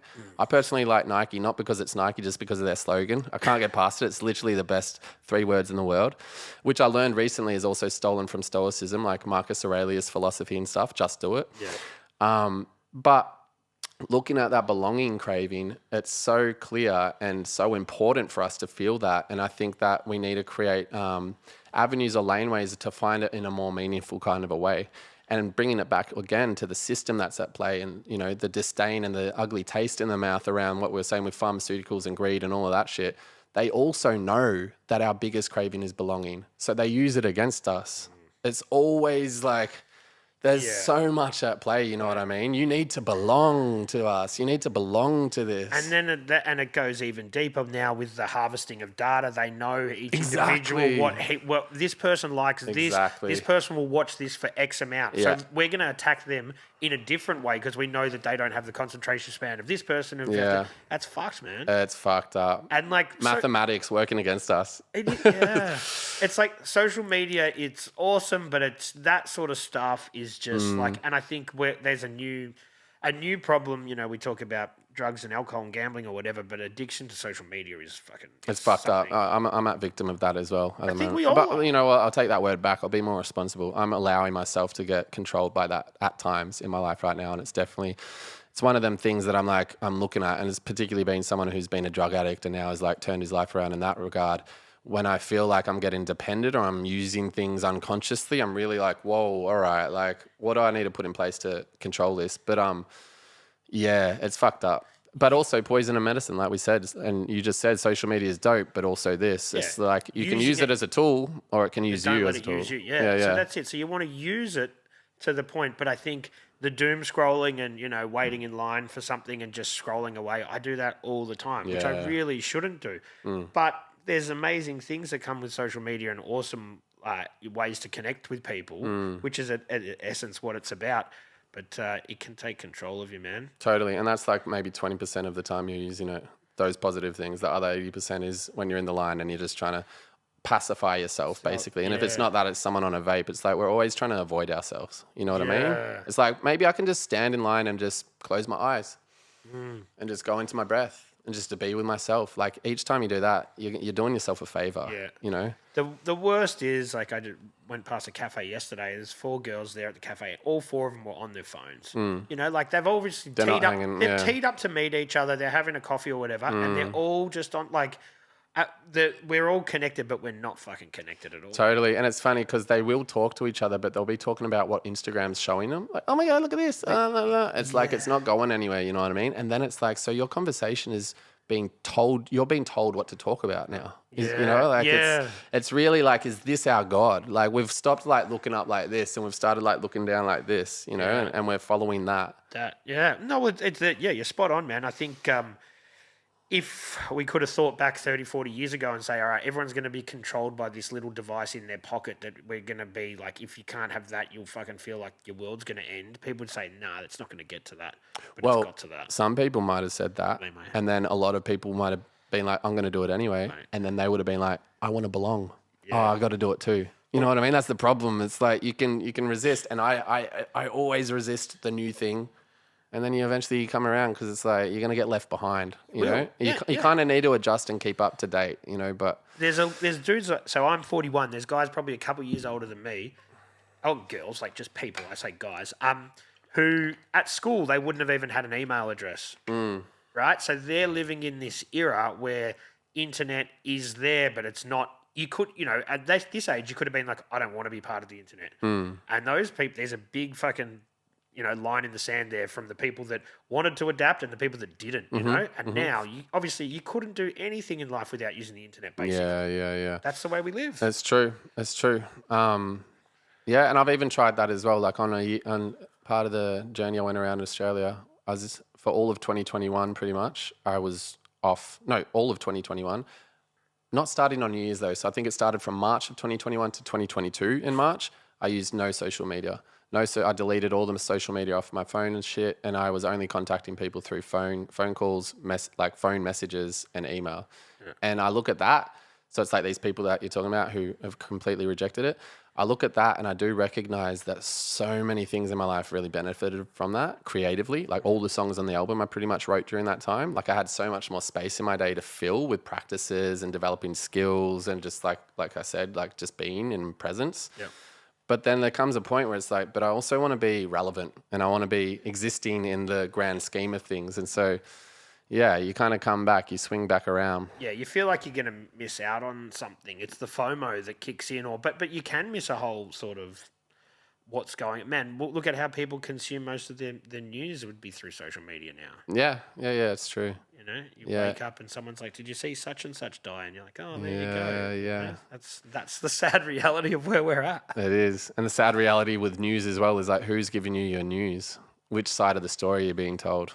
That pre-exists. Yeah, it is. Pre-exists social media, that phenomenon. Yeah. That problem. Well, everyone's got to have an agenda. You know what I mean? Like, and I know a lot of people are like, oh, you don't watch the news, don't. But I'm like, yeah, but you still want to know what's going on in the world. I'm not saying that I pick a certain side. I still want to understand what's happening. Exactly. You don't have to believe it to listen to it. No. You can listen and then listen somewhere else as well. Well, I think I consume a bunch of different stuff and I'll figure it out for myself. Exactly. I'm not an idiot, right? Yeah. Some people will just be told the narrative that they're told and that's it. They'll take right? it. Yeah. But on the other side of the coin, I think, and to use social media, there's a lot of people out there now that are all of a sudden become political experts. You know what I mean? Like there'd be people following them for something and now they've gone down this is just me having a little rant. But they've gone down a pretty kind of like political route. You know, like we followed you for the art, you know? Yeah, and bring it back to the art, brother. Make some music. Shut the fuck up. I don't know. No, but there is a lot of stuff going on in the world and people want to say their thing. Yeah, which is cool. Yeah, but you can't escape it sometimes. Yeah, it's true. You can unfollow. You can. Yeah. And I think in some of these situations that might be happening for some people, but I guess they believe in their shit so strongly that they don't care. They're like... Yeah, which I respect. Totally. I think if you've got truth that you want to speak and it's your truth and it's what you believe and you're going to tell it even if people are going to reject you, that's going against our nature, you know what I mean? It's like I'm going to prioritize my truth over my belonging. Yeah. You know, and I think that's really empowering and beautiful. It is. But it doesn't mean I agree with their truth, but I'll respect it. You know, there's a lot of people that are fucked up in the world that I'm like, I respect that you're saying that. I don't agree, and I think it's fucked that you're saying that, but I respect that you're saying it. Well, yeah, you have to value the truth and the honesty because I'd and much just rather the bravery and the courage. You know, yeah, like, I'd much rather hear somebody say their own original thought, even if I don't agree, than just something that they've regurgitated from fucking some media article. Totally. You know, yeah, just authenticity is just dope. But then the other side of the coin is that if you don't look at the mainstream stuff, you look at the whatever the other kind of media is. That's got an agenda too. That's just pushing the, you know what I mean? Yeah. Well, I guess anyone who's speaking is like in that kind of a sphere.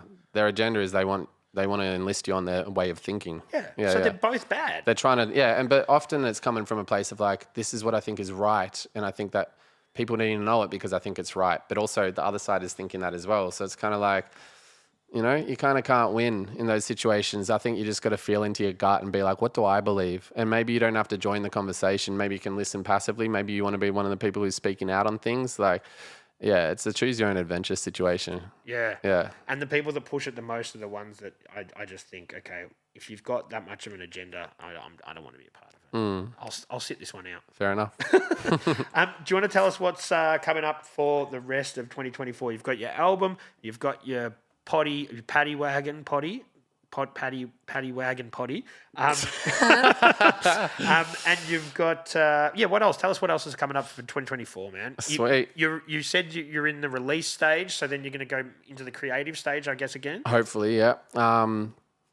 So the album I'm putting out is the sequel, but I look at the whole project being a trilogy. So I want to put out another album that will like... Three's a magic number. Yeah. Holy Trinity. I want to put out another album. So hopefully I'll find time to start writing that, or find the inspiration, I should say. With the same production?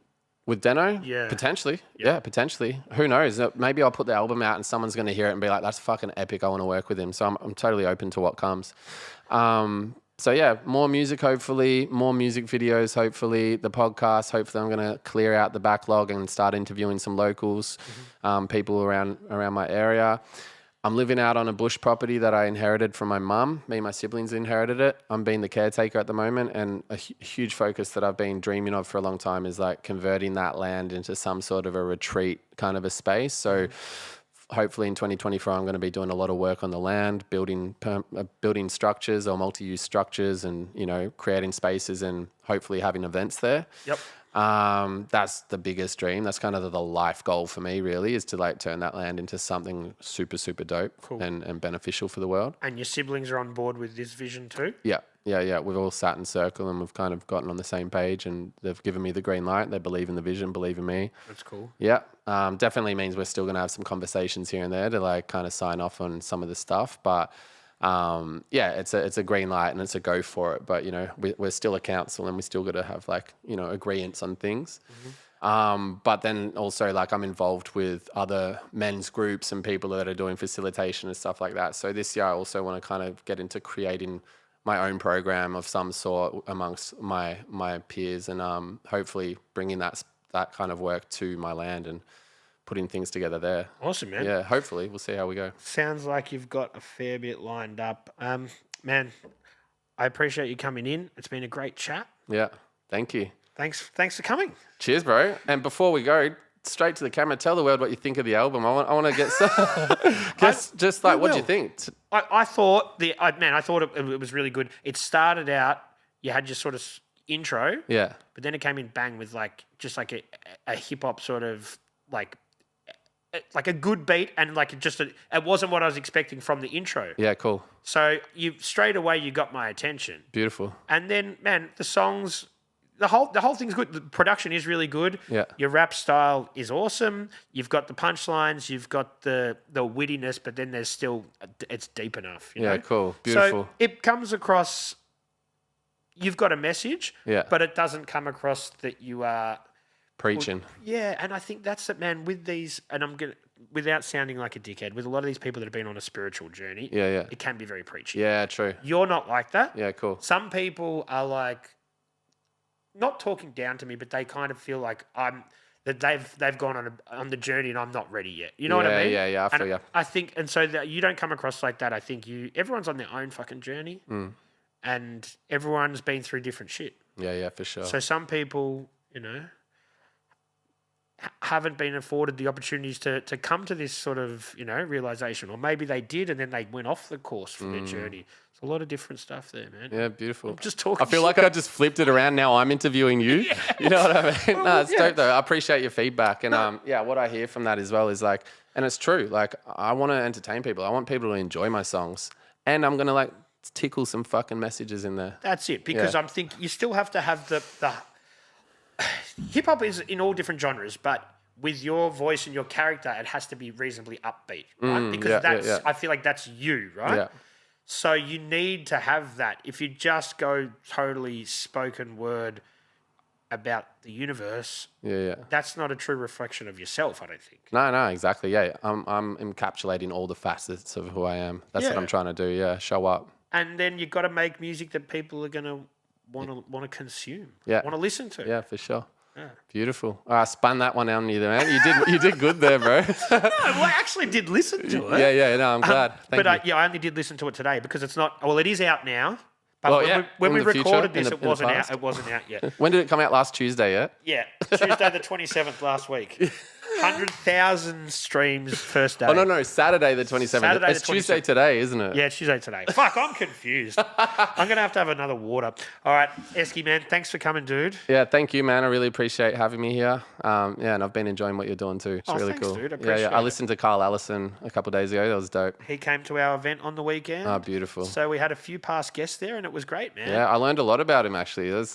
He's a gold medalist, and he's done a lot, lot better than I realized. He's got essentially like a PhD in cinematography now. It's amazing. Yeah. Yeah. Props to you, Carl. Good job, brother. Well done, Carl. Thanks for coming down on Saturday too, man. Should we just wrap it up? Sweet. Cheers. Thanks, man. Let's go. Thank you. 3,000.